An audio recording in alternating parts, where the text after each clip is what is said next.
एक दिन दोपहर की बात है। फूल फल वगैरह तोड़कर हम लोग एक पेड़ के नीचे आराम कर रहे थे कि तभी अचानक मेरे लिए नंद बाबा का बुलावा आया।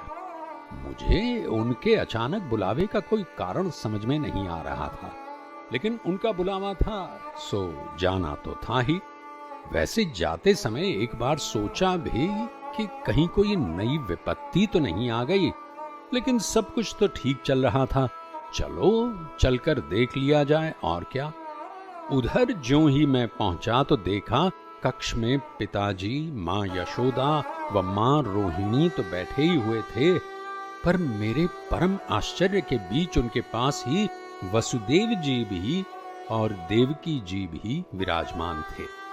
वसुदेव जी से तो मैं पहले मिल चुका था, लेकिन मां से ये मेरी पहली भेंट थी।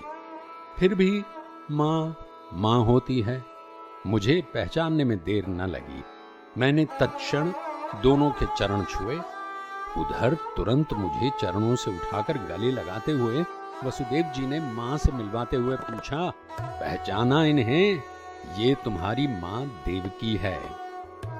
देवकी जी तो मुझे देखते ही पागल हुई जा रही थीं।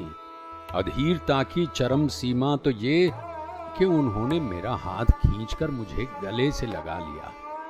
मां के गले से लगकर मैं भी धन्य हो गया। लेकिन ये क्या, गले लगते ही उनकी आंखें बाहर आईं। ये देख यशोदा व रोहिणी की आंखें भी।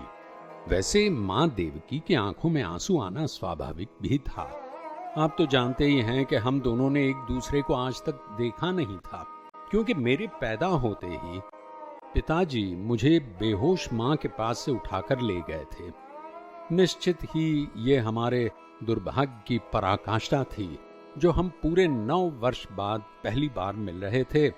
और ये कैसे भूला जा सकता है कि उस दुर्भाग्यशाली मां का मैं ही एक पुत्र था जो जीवित बचा था।